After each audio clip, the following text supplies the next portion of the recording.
Well, you know you're from Wisconsin when nothing says the holidays like a big, shiny aluminum Christmas tree. The popular Evergleam trees from the 1960s put Manitowoc on the map, and today they're highly sought-after collector's items.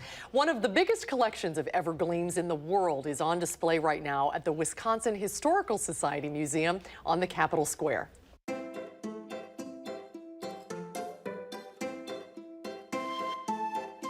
Started right in Manitowoc, Wisconsin, of all places, an industrial town.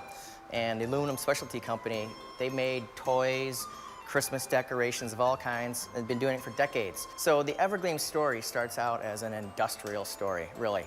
They're making widgets and gadgets, they're making pots and pans, and hey, how about aluminum Christmas trees? Something so incredibly different from the traditional holiday Christmas trees, green, natural, and it hit.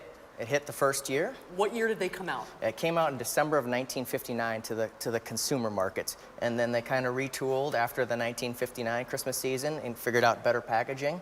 And they ended up selling millions in US and Canada in the 1960s. Now, they were offered in what colors? About 80% of the trees that they made were silver.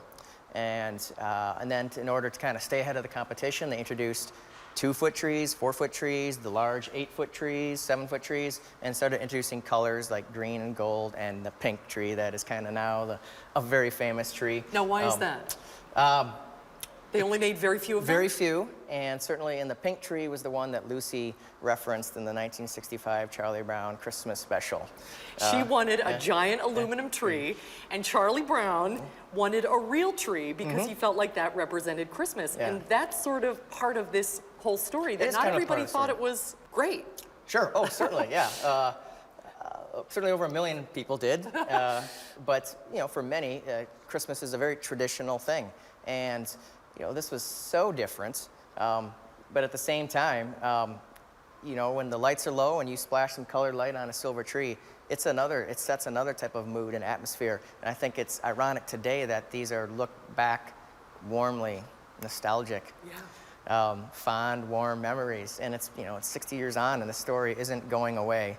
When the Evergleams came out, there was also a line of accessories that went with them. You don't put ornaments on these trees. Correct. You don't hang ornaments, which has, again, made it very untraditional. You splash colored lights. And again, most trees were silver. And so rotating color wheels, color projectors with great names like the Turbo 4. And we've been slowly building the collection, mostly through purchase and some donations. You know, I've been looking for 8 years for that great photo of the family around the Evergleam Christmas tree from a Wisconsin home. Can't find one. I know it's out there. I'd love to get those photographs, love to get those stories, and maybe even, you know, kind of some of those trees. Because most of these are just representative of a Wisconsin industry. Yes. We collect all kinds of things that represent Wisconsin industry.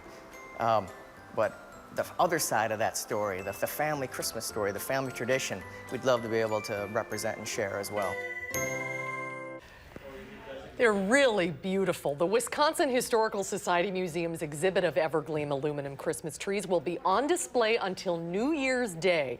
The museum on the Capitol Square is open Tuesday through Saturday from 9 to 4. There is no admission fee, but a donation is suggested. And if you'd like to find out more information, log on to wisconsinhistoricalmuseum.org. And they're not that hard to put together. Here's a little time lapse of us putting together my 94 brancher. I am so excited you managed to find this in your... Oh, I put it up every year. In your treasures. I put it up every year. And I have the light. I just didn't bring it in. And there you go. Done. Isn't it beautiful? I love them. I actually went on eBay today to see if I could find some, and he mentioned the pink trees are the ones that are the most valuable. I found one for $1,800. Wow. For a pink tree. Can you believe that? Well, So I get my box and all at a garage sale for $5. Well, Joseph said if you go on eBay, you have to make sure that you have the official Evergleam box. And even had the original receipt in there. This thing cost $47.50 back in the 60s.